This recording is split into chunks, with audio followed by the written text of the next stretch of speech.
Hi there. Thank you very much for playing The Beginner's Guide. My name is Davey Wreden. I wrote the Stanley Parable, and while that game tells a pretty absurd story, today I'm going to tell you about a series of events that happened between 2008 and 2011. We're going to look at the games made by a friend of mine named Coda. Now, these games mean a lot to me. I met Coda in early 2009 at a time when I was really struggling with some personal stuff, and his work pointed me in a very powerful direction. I found it to be a good reference point for the kinds of creative works that I wanted to make. So just to start you off, this is, I think, the first game he ever made. It's a level for Counter-Strike. You can walk around here, by the way. And mostly it's just Coda learning the basics of building a 3D environment. But what I like is that even though he starts from the simple aesthetic of a desert town, he then scatters these colorful abstract blobs and impossible floating crates around the level. And of course, it destroys the illusion that this actually is a desert town, and instead this level becomes a kind of calling card from its creator. It's like a reminder that this video game was constructed by a real person. And it kind of makes you wonder, what was going through his head as he was building this? This is what I like about all of Coda's games. I mean, not that they're all fascinating as games, but that they are all going to give us access to their creator. I want us to see past the games themselves. I want to get to know who this human being really is. And that's exactly what we're going to do here. So, it's 2008, Coda starts making these games, and he never releases any of them. He doesn't put them onto the internet, he just makes them and then immediately abandons them, and they sit on his computer forever. And I think he really understood this image of himself as a recluse. At one point, he jokingly renamed his computer's recycling bin to Important Games Folder. So, this was just how he worked. He tended to crank them out one after the other without even really pausing to try to understand what he had just made, until suddenly one day, he just stopped. In 2011, that was it. He made his last game, and then he hasn't made another one since. And that's why I've taken this opportunity to gather all of his work together, is because I find his games powerful and interesting, and I'd like this collection to reach him, to maybe encourage him to start creating again. And if the people like you who play this also happen to find his work interesting, then I'm sure it'll just send that much stronger of a message of encouragement to Coda. So thanks for joining me on this. If you have a particular interpretation that I haven't mentioned here, or if you just need to get in touch, you can email me at daveywreden@gmail.com. Okay, that's about it for introduction. Let's take a look at Coda's first proper game. As each game is loading, I'll show you the date that it was completed. This first one was made in November 2008.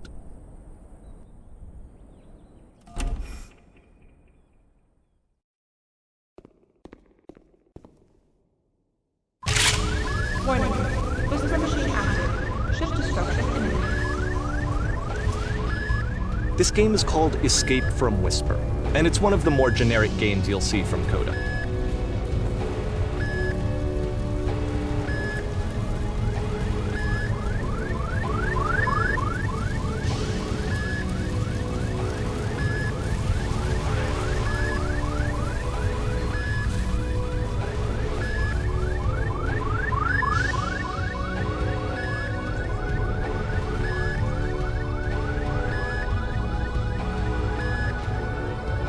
Security call breached. Hostile alien life form inbound. It kinda looks like this game was abandoned mid-development. For instance, you have this gun, which you'd think would indicate that there are supposed to be monsters or enemies somewhere, but then clearly there are no enemies anywhere. You can't even reload the gun when you run out of bullets. But ultimately we don't really know. Maybe Coda thought that actually it was complete the way that it is. And I think that we should talk about his games for what they are, rather than for what they're not. Enemy force neutralized. Begin shoot evacuation. I love how you can see the bottom of the universe from this room.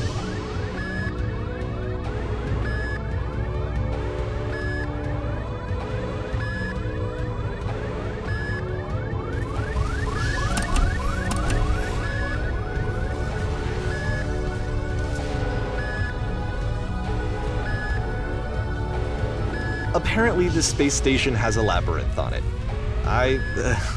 Sure, I don't know. There's really no reason for it that I've ever been able to discern, so in the interest of time, I'm just gonna skip you on past it.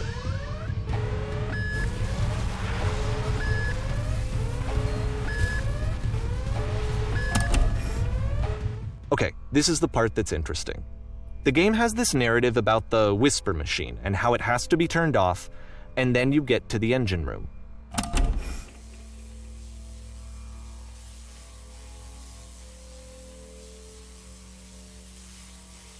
Hey, you there, in the engine room. You could save us all. That beam is powering the whisper machine. We could disrupt it by introducing a great enough heat signature. If your body could stop the beam. It's so much to ask, but for all of our lives, would you do it? Could you give yourself?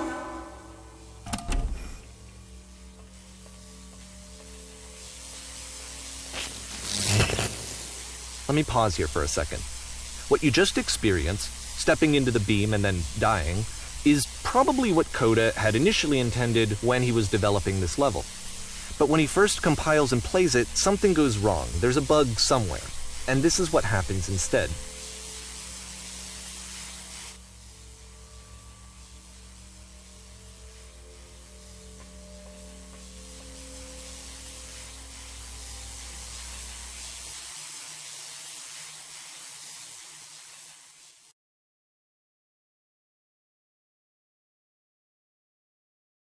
The beam causes you to start floating.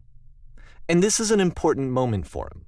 Because yes, this is technically a glitch, but Coda identifies something human about it, like how small it makes you feel in the face of this larger chaotic system. Or this floating could be the afterlife, a peaceful place, juxtaposed against all of the hysteria that you've just had to traverse. I don't even know. I have no idea what he was thinking, but what's clear is that after making this, something lodges itself in his brain. He wants to do more of these really weird and experimental designs. So he stops work on this and moves on to a stream of tiny little games that go in all sorts of directions. Let's go ahead and take a look at the first game he made after leaving this one behind.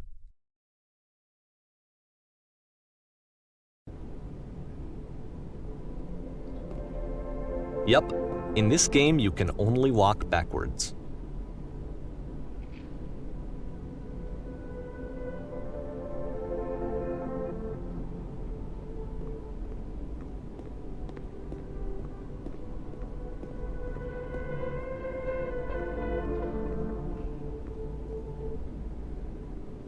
So it's a short and relatively minimalist experiment combining motion and narrative. It is less advanced than the previous game, but actually it seems to be more focused, more complete. Coda's trying to give it a unique voice rather than simply basing it on a pre-existing trope.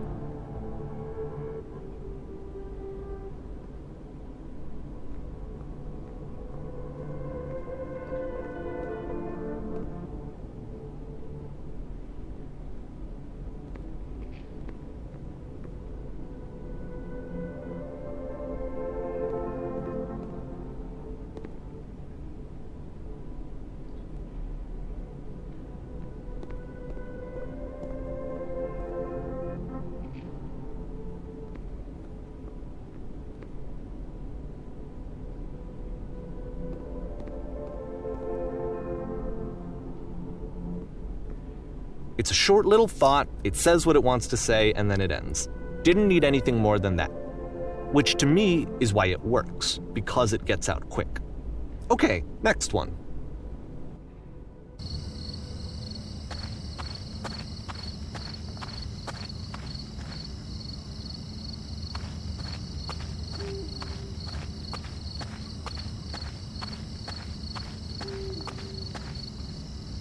And that's it. Okay, the meaning of this game won't be clear just yet. Please be patient with me for a few more games, and I promise you'll see what makes it interesting.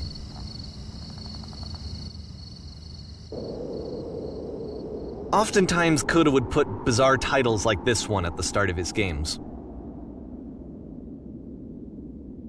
I wish I'd known him at the time that he was making these early games. He would really only talk to me about his work as he was making it. Once he stopped work on a game, that was it. It was dead to him. And I don't agree with that at all, but what are you gonna do?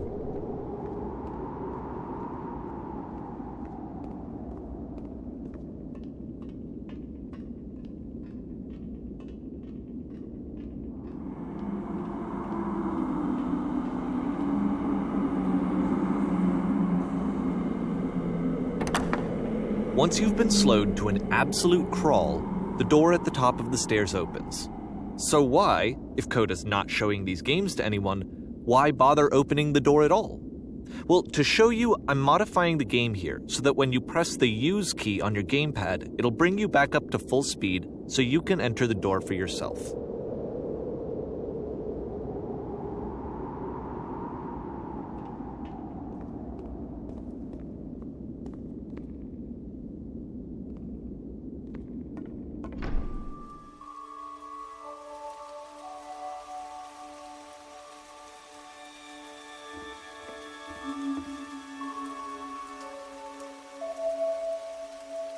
A room that's warm and nice and filled with little ideas for games.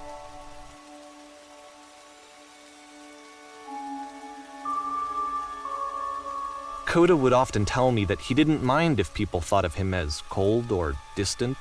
He said that he knew that he was actually a vibrant and compassionate person, but that it takes time to really see that. It can be a very slow climb to get there.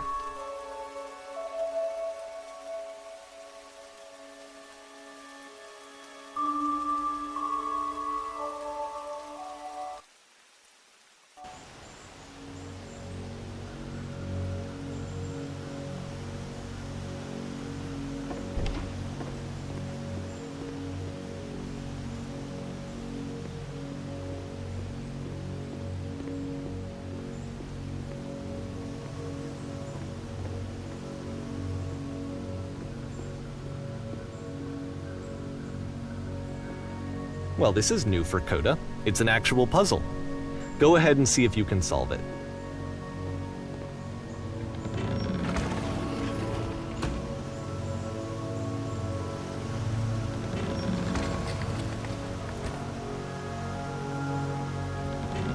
Don't forget that solution, because we're going to see this puzzle again soon. We're going to see it a lot.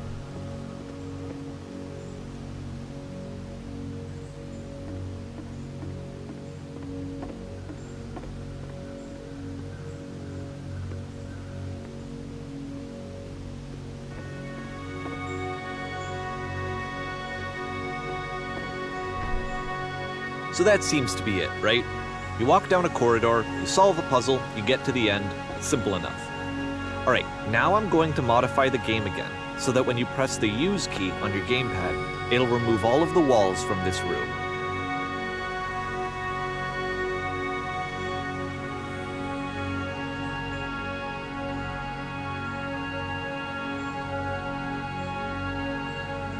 How about that? There was more to it than we had any way of knowing. I actually find it funny that this game comes after the Stairs game, since they essentially convey the opposite idea. So, in the Stairs game, a dull exterior concealed a rich interior. And then, in this level, a dull interior hides this fantastic outer world. Either way, I think that the point is the same, is that most of the time you don't get to know what you're missing, or even that you're missing anything. That's not your role as a player. So if your role here is not to understand, then what is it?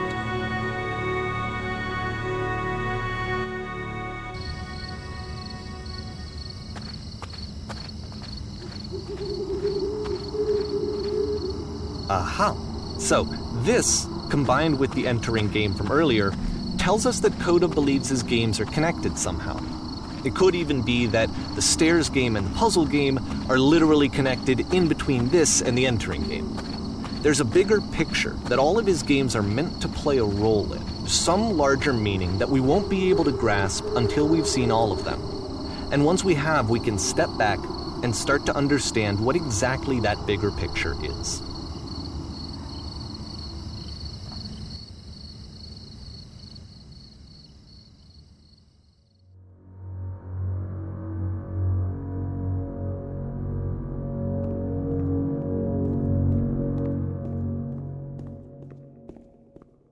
let's talk about video game development for a second. Every video game runs on what's called an engine, which determines what the game can and cannot do. So in other words, the engine is a set of tools for game development. To make all of these games, Coda is using an engine called Source. Like all engines, Source has certain things that it does well, and it has certain things that it does poorly. One of the things that it does very well is boxy linear corridors. That's why so many of Coda's games are set in these large, flat, empty rooms, is just because he's working with what the engine does well. The tools available to the creator shape what kinds of creative work they're going to end up making.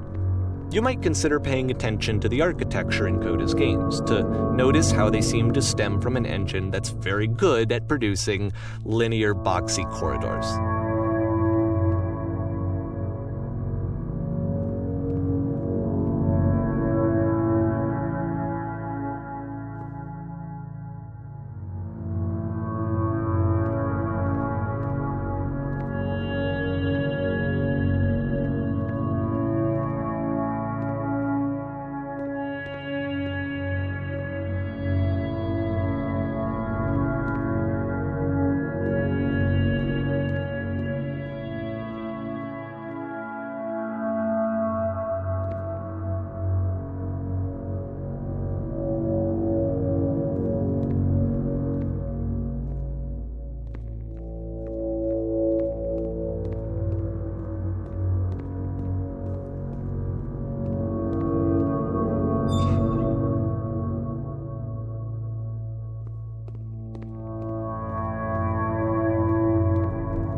This prison, funny enough, in Coda's original design, the doors stayed shut for a full hour before letting you go. If you don't mind, I think we're gonna skip that. This is something that he and I used to argue about a lot. You know, whether a game ought to actually be playable, whether it means anything if no one can get through it. And I would always defend that, you know, all this work goes into the game, why not make it playable and accessible? And so we just got into heated arguments over it, and there was one time that after one of these conversations, he went home, and a day or two later, he sent me a zip file entitled Playable Games that was full of hundreds of individual games, each of which was just an empty box that you walked around in and nothing else.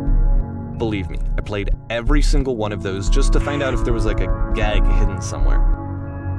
There wasn't.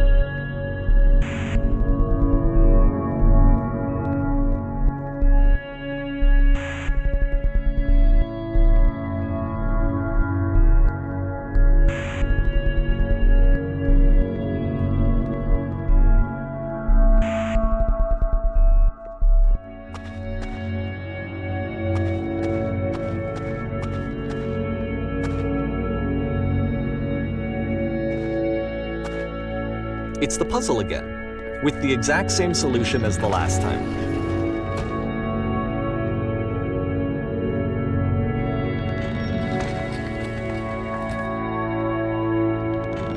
There's still no clear indication of what makes this puzzle so special that Coda is going to return to it over and over. But I promise I'll share with you my interpretation very shortly.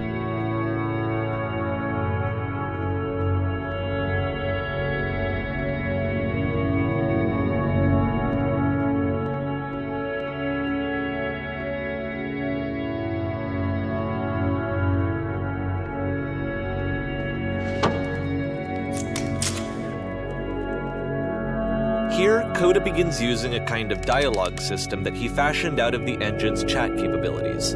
Use the buttons on your gamepad to respond.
and so we make one last descent down to the final floor of the level.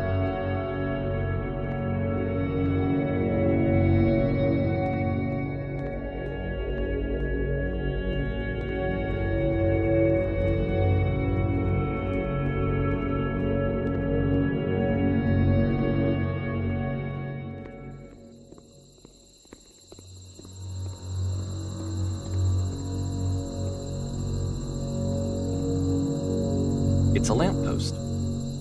Okay, I can't tell you quite why, but for some reason Coda fixates on this lamppost. It's going to appear at the end of every single one of his games from here on out. I'll tell you what I think. I think that up to this point, he's been making really strange and abstract games with no clear purpose, and maybe you can only float around in that headspace for so long. Because now he wants something to hold on to. He wants a reference point. He wants the work to be leading to something. He wants a destination, which is what this lamppost is. It's a destination. We're going to see it in the work as well. His games are just going to become a lot more cohesive, a lot more fully developed, with more of a clear idea behind them. And as we go, that idea will get clearer and clearer and clearer.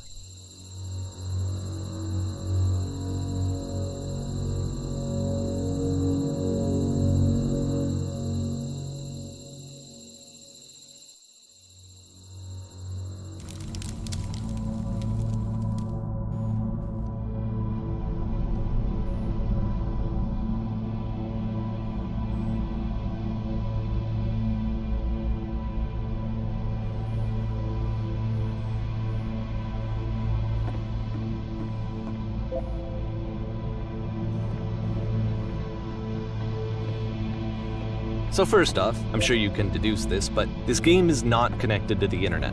All of the notes that you're going to see have been written by Coda. This was actually the first game of his that I ever played. This was shortly after I met him at a weekend game jam in Sacramento, where I grew up.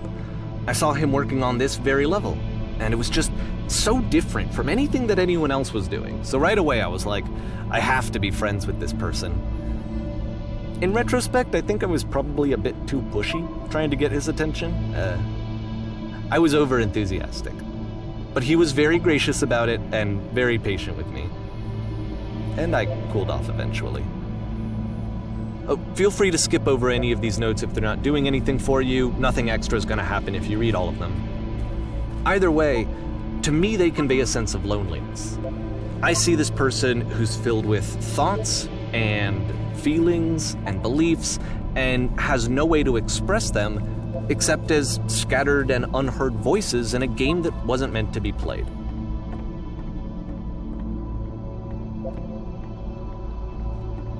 But it's ironic, isn't it, that in playing this game and seeing how alone Coda often felt, that we get to know him better and actually kind of connect with him. And I have to be honest with you, this idea is really seductive to me, that I could just play someone's game and see the voices in their head and get to know them better and have to do less of the messy in-person socializing. I could just get to know you through your work. I think this is why I always liked Coda's games so much, is because it felt like they let me have that connection. I felt as though he was inviting me personally into his world. And then I feel less lonely too.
At the end of this level, we're going to see the puzzle again.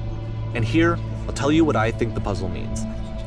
Each of these games represents an idea that was on Coda's mind at the time that he was making it.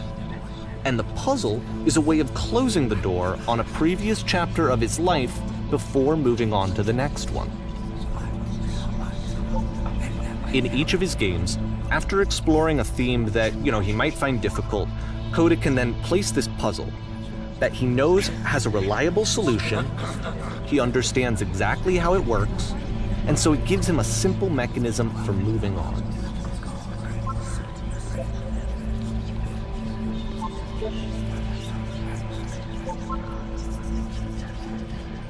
And because there's this dark area between the doors, a space between spaces, before you move on, you get to pause. Just for a moment, a few seconds to reflect on and let go of the events that led you here. To step back and connect the pieces together. To grasp at that elusive bigger picture.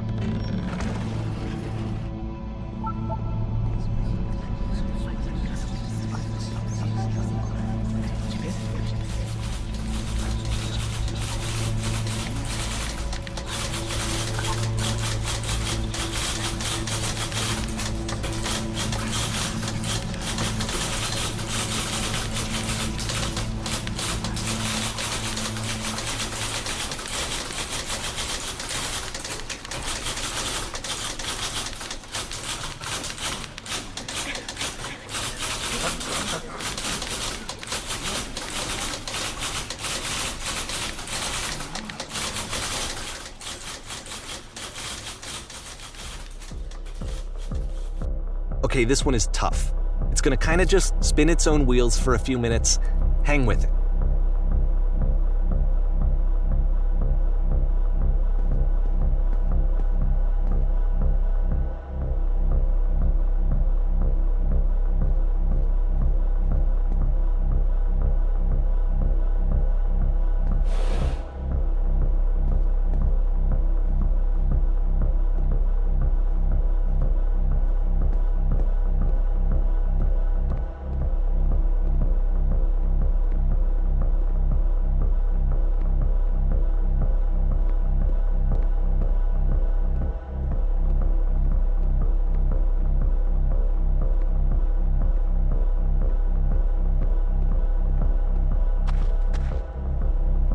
See, this is it, the whole game, and there's nothing that's particularly interesting about it. You just walk to the end of a hallway.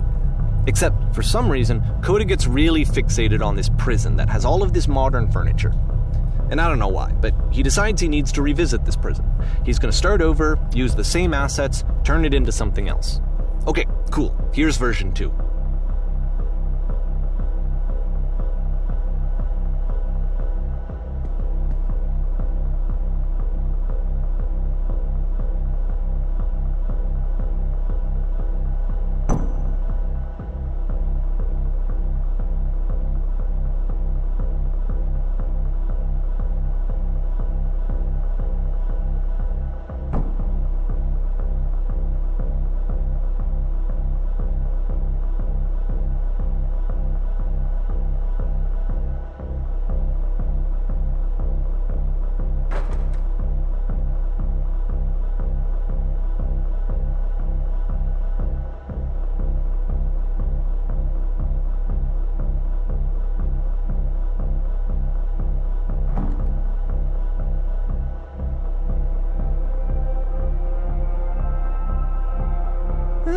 There's a bit more to this one, but still it's not really communicating anything. It's kind of just weird for weirdness' sake.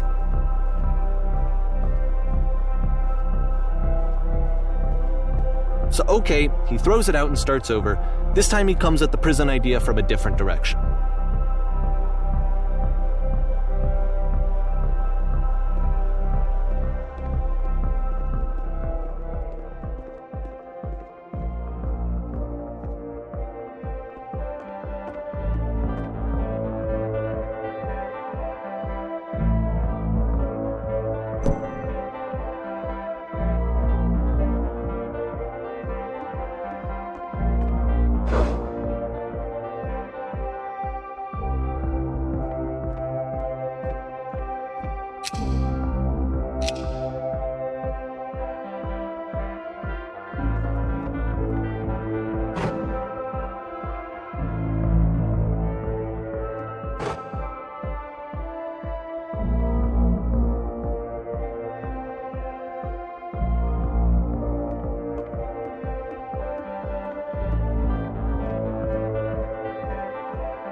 And of course, now the table is gone and you can't begin the chain of events to escape.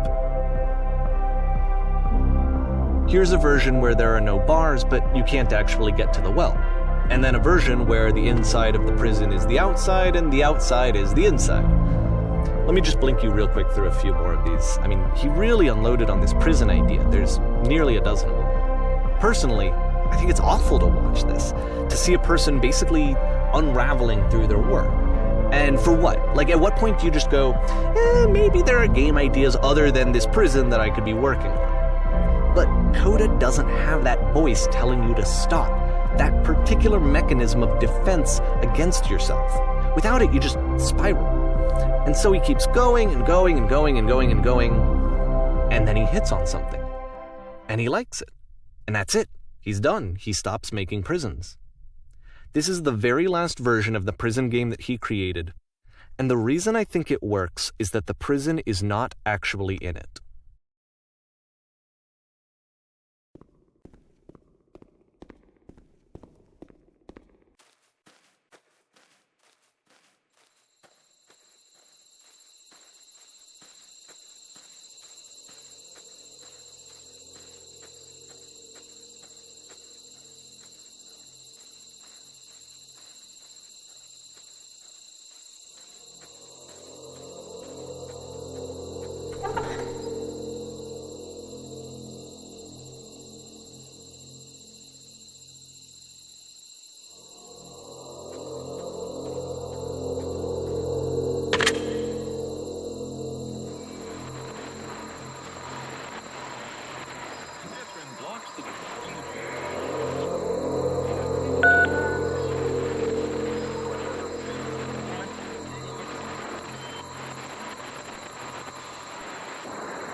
It's a conversation. And so this is what Coda wants, is to be able to talk to someone, to share what's on his mind, and to get some good advice from someone who knows. But the irony is that even in this scenario, you're still talking to yourself. You know, all of these games so far are Coda talking to himself.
I can see why he considers this a fitting conclusion to the prison games. After all of the obsession and frustration, just to be told by someone you can trust that things are going to be okay. Wouldn't that be nice?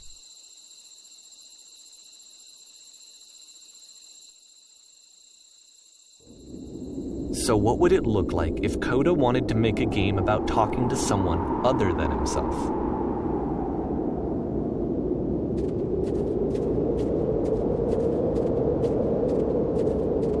To me, this environment is meant to represent Coda's puzzle, with the two doors on either side and a dark transitional space between.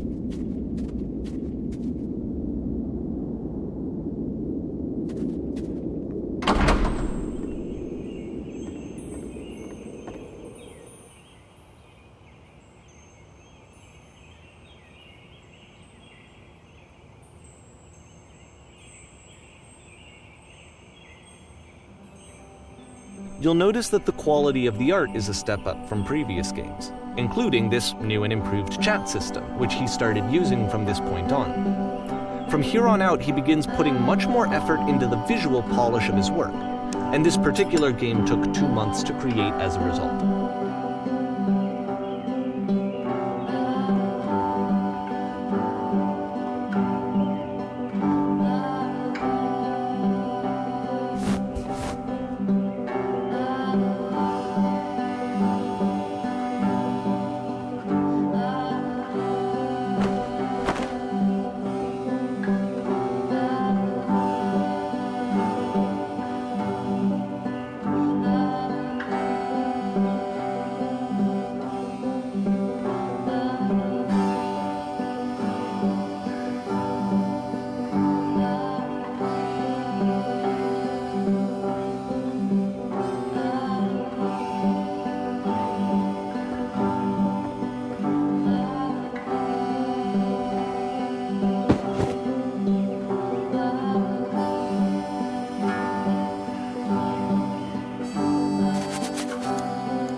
After the intense set of prison games, this house cleaning level almost feels like cleansing. It's the moment after a particularly difficult or traumatic experience where you just need to let it sit and digest inside of you, and eventually cohere into something meaningful.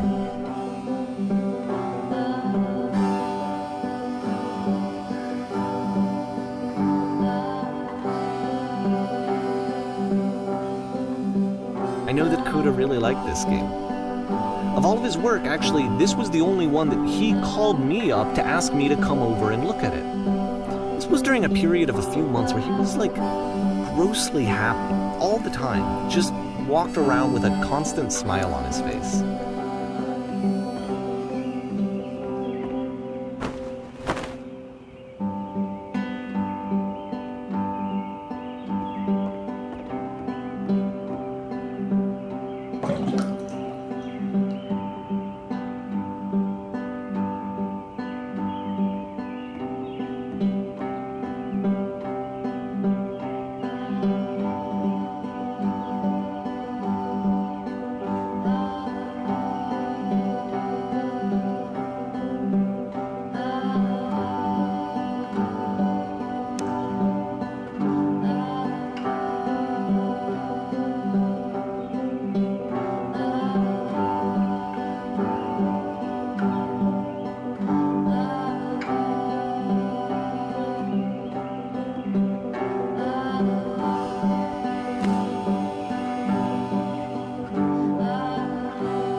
I'm glad he made this. I'm glad he found some peace.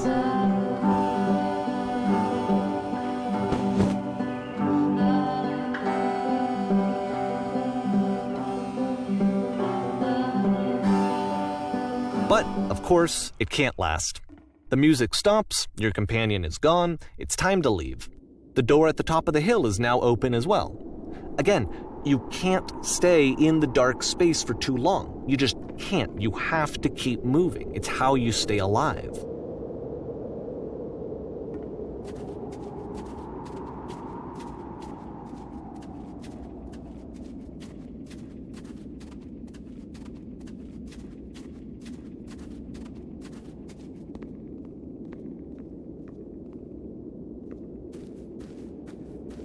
Which is the whole point of the puzzle doors, right?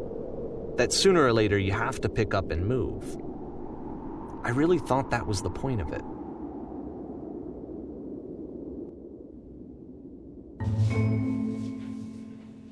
This one gets a bit goofy.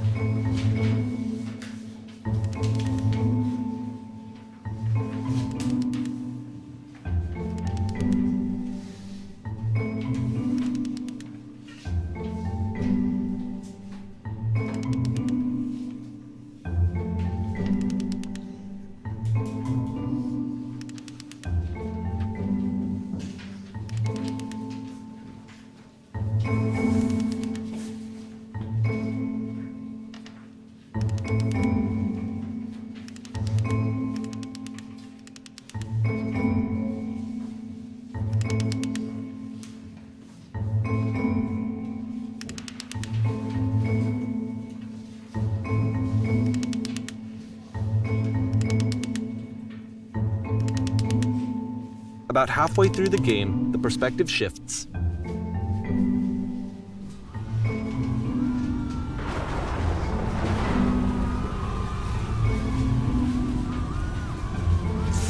And you play as the teacher. And suddenly, you discover that your teacher is just as bigoted and afraid as you are. Oh, and also you can move around the classroom now.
I fell pretty hard for this one.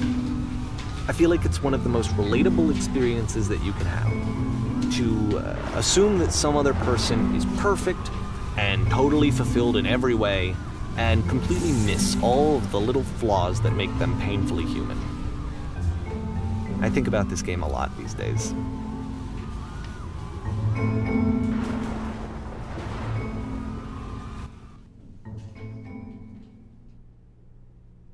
This one took a lot longer than all the others for Coda to make. It was 4 months between this and the last one. That's twice as long as it took him to make any other game before this, and it's not like it's particularly complex, so I remember I found that a little strange at the time.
The game ends with this eerie premonition of what's going to happen next in Coda's life. The solution to social anxiety, to fears of having to perform and having to chase success, the answer for Coda is to withdraw, to hide himself away. Which is what leads to scenarios like the stairs that slowed you down several games ago, where it just becomes harder and harder to access Coda's inner landscape because he keeps retreating. He just keeps backing away from possible connections to anyone other than himself. And to be honest, I didn't consider it very healthy when I first played this game. It looked to me like he was trying to justify the idea of just disconnecting yourself from the world. And that wasn't what I wanted for him or for his games. Because I feel like a lot of his games are inviting me to connect with this person, to bring him closer. But what can you do? After this, Coda went off and took another 5 months to make a new game.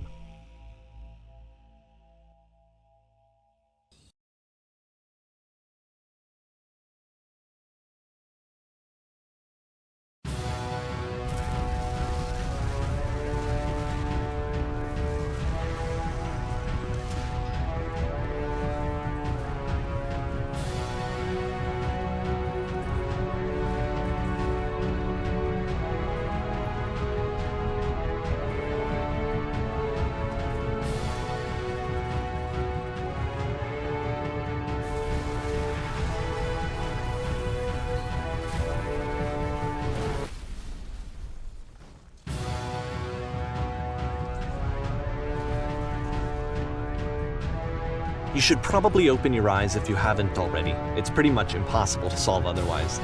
And there is a solution, by the way.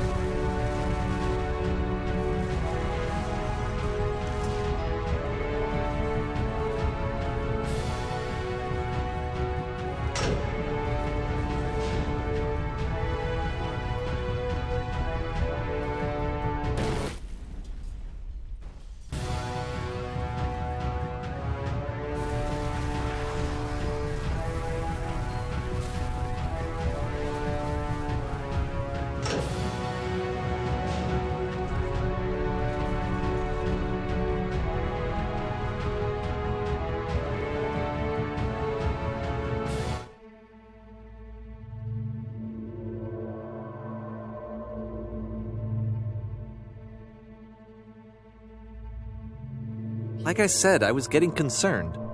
First off, he's never been this explicit in his work about exactly what he's thinking. So where's that coming from?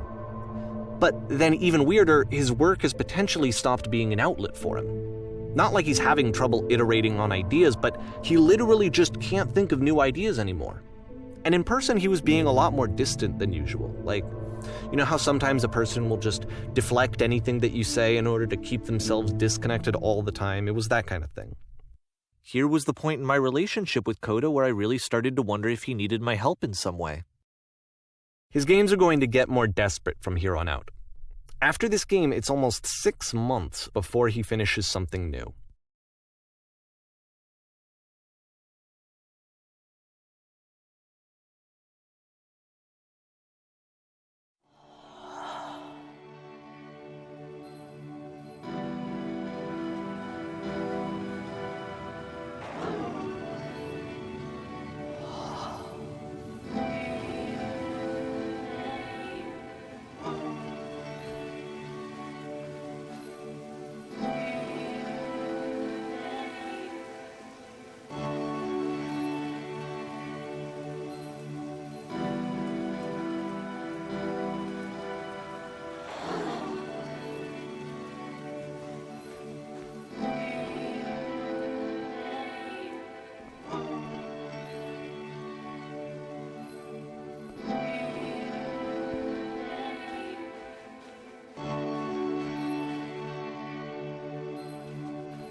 If the last game featured Coda talking explicitly about his creative frustrations, this one turns it up to 11.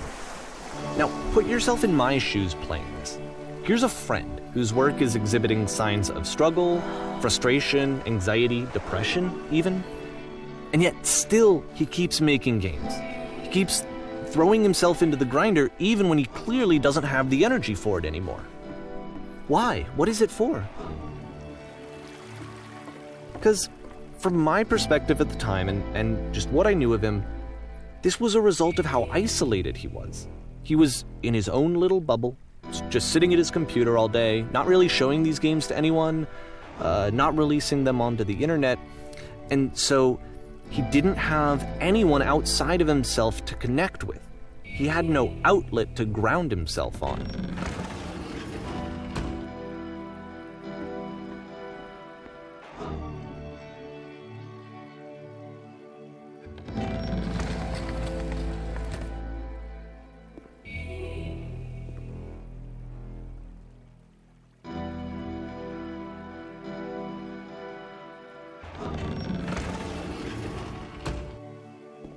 You can't talk yourself out of loneliness.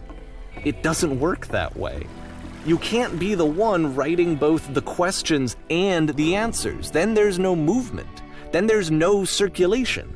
If all of your anxieties are being channeled into your work, then if the work ever fails, you have no backup and you're just going to crash.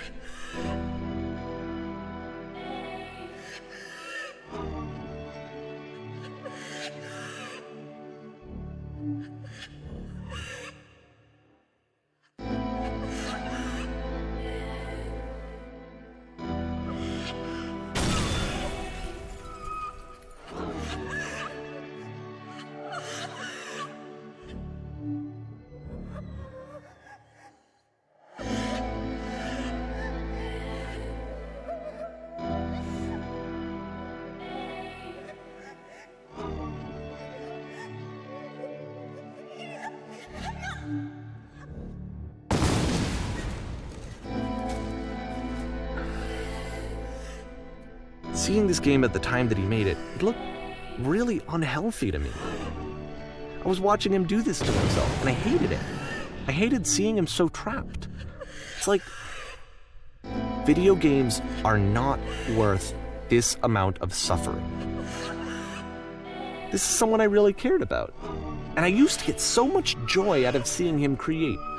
For him to suddenly become angry and frustrated like this, it was the worst thing for me.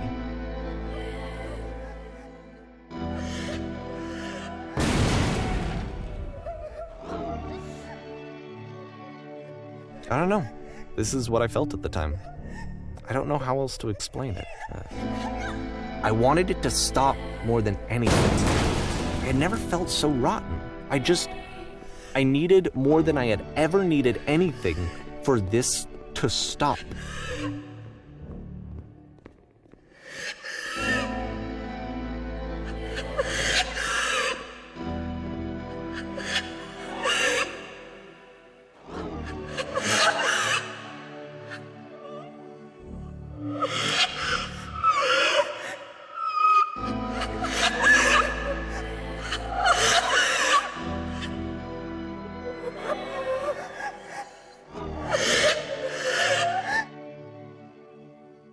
But it didn't stop. After finishing this one, Coda takes another 7 months and comes up with a new game.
course, it's the machine.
So now the work is becoming self-destructive. And I'll tell you, at the time that I first played this game, shortly after he made it, here's what I'm thinking to myself. I'm thinking that code is stuck in his own head, and that it's having a very negative effect on him, and that all he needs to do is just start showing his work to people, to get some actual feedback on his games. It might get him out of isolation. And so, as I'm thinking this, I realize that I could be the one to initiate it. Because it would never occur to Coda to start actively soliciting feedback, so what if I did it for it? If he could see the difference it would make to have more actual conversations with other human beings, would that bring him out of his mental spiral? Would it give him confidence in himself? Would it bring meaning back into his work?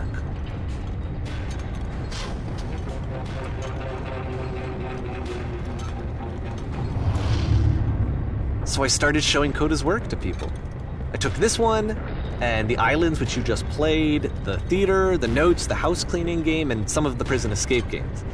I brought them to people that I knew and trusted. I asked their opinions. And the great part is that they really loved his games. You know, the point of it all is just to give him some external reference point, but they genuinely loved his work. There was nothing for him to be afraid of.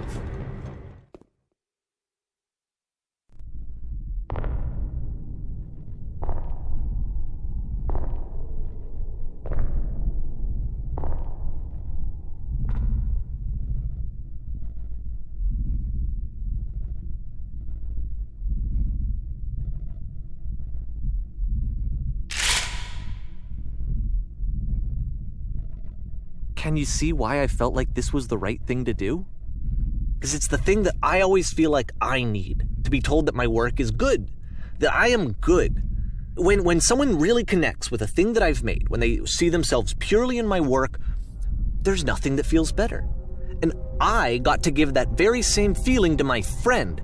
I did something, I really felt like I'd done something good, like Like, I was a good person. I felt like there was a friend who was in trouble and was unhappy and maybe didn't like themselves, and I could fix it. If I could give him this gift, maybe I could fix the problem. When they told me how much they enjoyed his games, it was the best feeling. It was the absolute best feeling. It made me feel so happy. So beautifully, beautifully happy.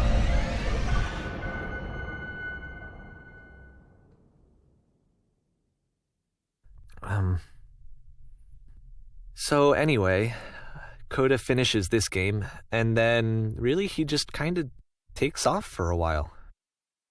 So this is June of 2011, and I didn't hear anything from him for several weeks, I guess. And so out of nowhere, one day I get an email, and it's got a private link to a new game of Coda's. This one is called The Tower, and to my knowledge, it's the last game that Coda ever made. So let's take a look.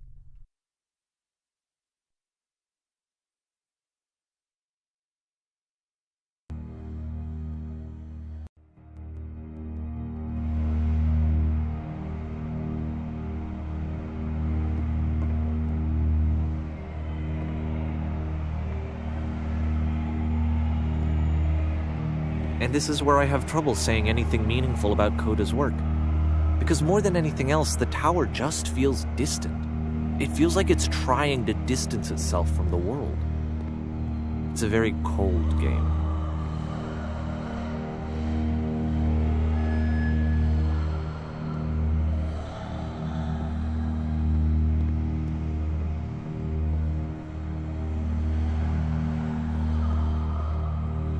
This room actually has a maze in it.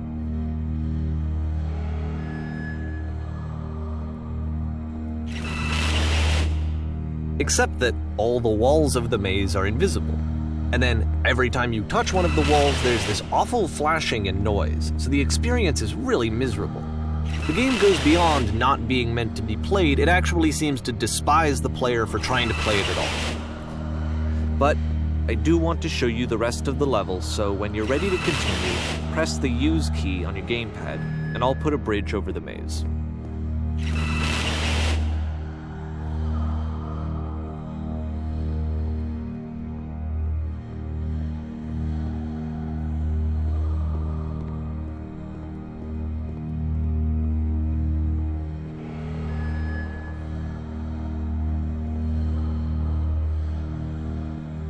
And to be fair, it's not like this is the first game that's needed some modification to be playable. Like the house cleaning game. You know, that one used to actually loop the cleaning chores and you just cleaned a house forever. I had to cut it off so that you could exit the house and the game would actually end. But that game had an idea that it was actually trying to communicate. What's the deeper idea behind the invisible maze?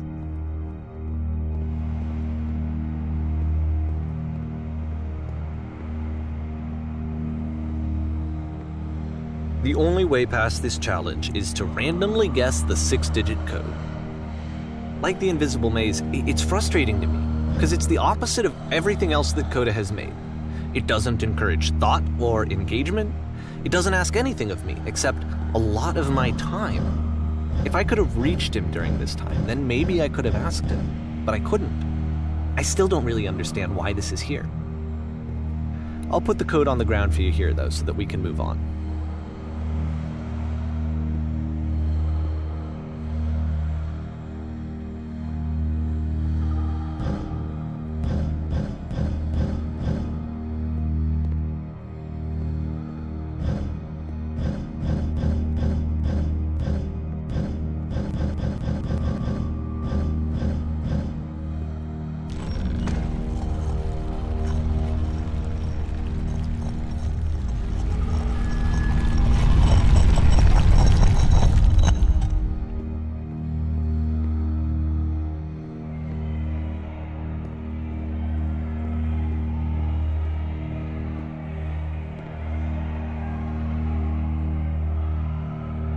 The switch to open this door is actually on the other side of the door, meaning that it's literally impossible to solve from this side. So even if you somehow brute forced your way through the first 2 challenges, and you got to this point, there's actually just no way to progress. And it's scary for me, the idea of Coda cutting himself off entirely, just saying, that's it, that's the end of the conversation, not giving me any way to fix the problem. I feel like a failure, I guess, when I can't fix the problem. But I can open this door for you, so let me do that.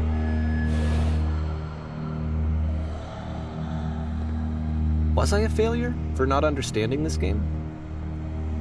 I don't know why I would be. It's not like everything needs to have a solution, but I feel it somehow. I feel like I failed, and I don't understand why. I remember, it's June of 2011. I'm playing this for the very first time, and as I'm playing, I'm thinking to myself, I don't know this person. I have no idea who this person is. It wasn't the guy I knew, it wasn't my friend. I had come to so many conclusions from looking at all of his work up to this point, and then suddenly none of them... I had been trying to, though. That was the thing. For years I was trying to get to know him, to understand who he actually was and what he stood for. I asked him so many times to please just tell me what his games mean to him. I asked him please to tell me what the 3 dots mean. And he wouldn't.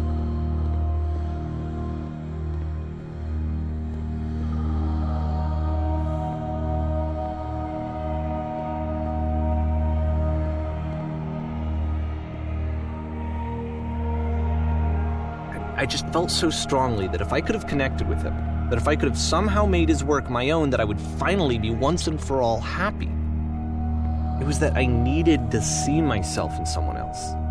I needed to be someone other than me. But he stopped and left, and it felt somehow like I had failed.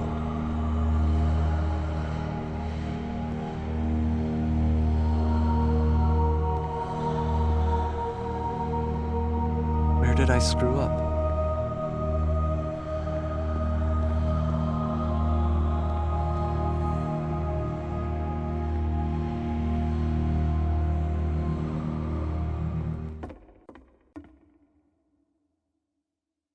I'm the reason that you stopped making games, aren't I? It's because of what I did. I poisoned it for you.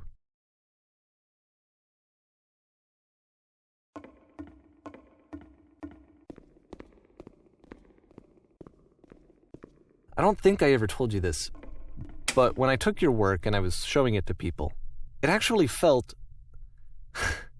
It felt as though I were responsible for something important and valuable.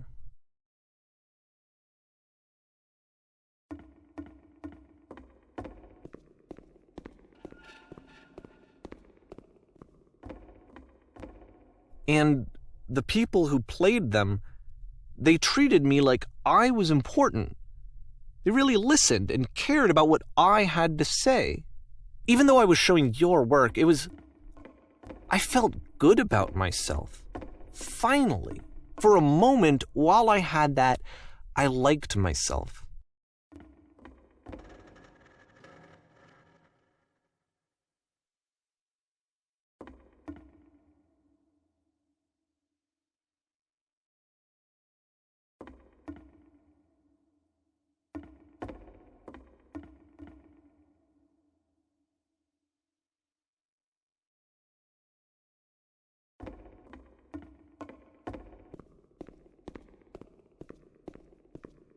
And then you stopped, and I didn't have anything left to show people. I just had to be with myself. And as soon as that happened, there was no feeling at all. Nothing. Less than nothing. What does that mean?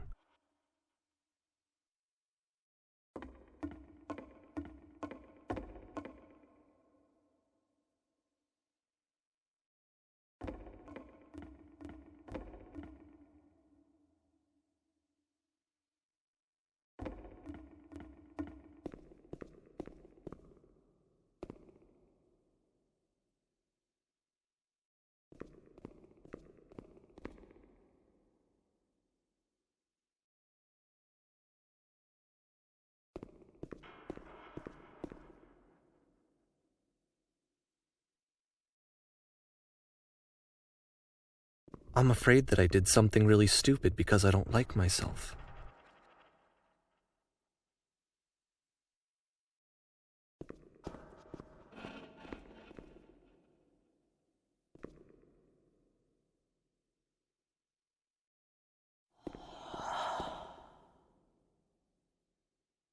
That's why I'm releasing this collection of your work, is because I haven't been able to find any other way to reach you. I've tried everything. And so a part of me has hope that if I put this compilation out into the world, and if I put my name on it, that maybe enough people will play it so that it'll find its way to you, so that I can tell you that I'm sorry. I know I screwed up. If I apologize to you truly and deeply, will you start making games again? Please, I need to feel okay with myself again. And I always felt okay as long as I had your work to see myself in. I mean, is something wrong with me? Because I know that I did an awful thing, and I'm doing it again right now. Like, I'm showing people your work, but I can't stop myself from doing it. That's how badly I need to feel something again, like I'm an addict. There has to be something wrong with me. Can I apologize? What if I tell you I was wrong? Will that work? Will that fix it? I don't know. I don't think it will, but there's nothing else that I can do. Just tell me what you want. I'm sorry. I'm sorry. Please, start making games again. Please help me. Please give me some of whatever it is that makes you complete. I want whatever that wholeness is that you just summoned out of nothing and you put into your work. You were complete in some way that I never was. And I want to know how to be a good person. I want to know how not to hate myself. Please. I'm fading, and all I want is to know that I'm going to be okay.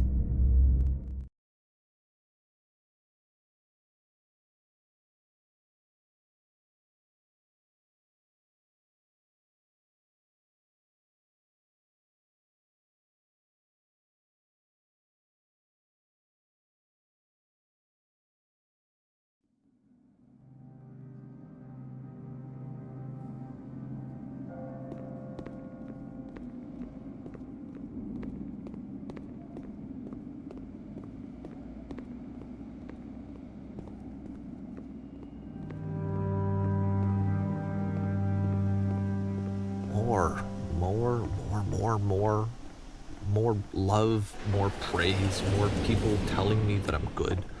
Always more. It's like a disease.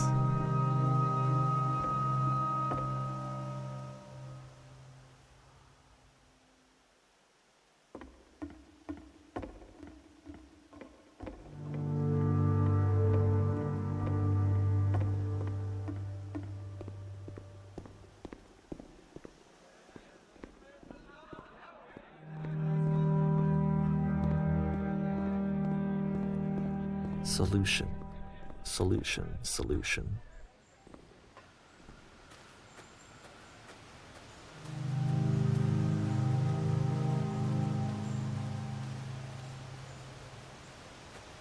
I guess if someone had told me ahead of time that he just really enjoyed making prison games, maybe I wouldn't have thought he was so desperate. I wouldn't have told so many people that he was depressed. Maybe he just likes making prisons.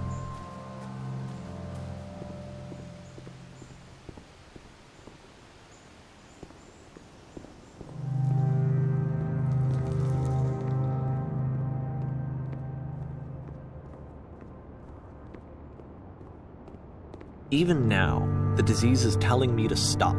Don't show people what a shitty person you are. They'll hate you.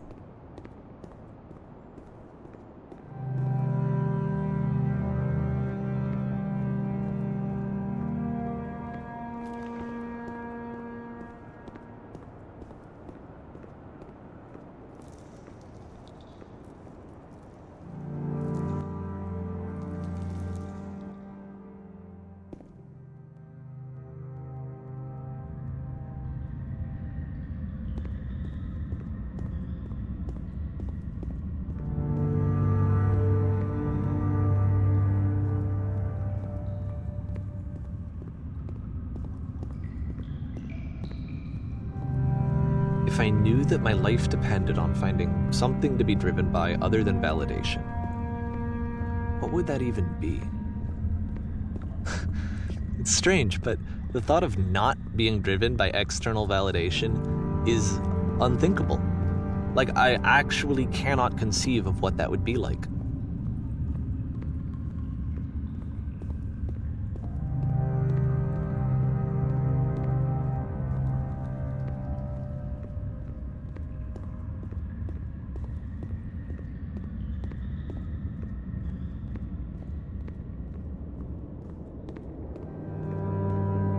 What now?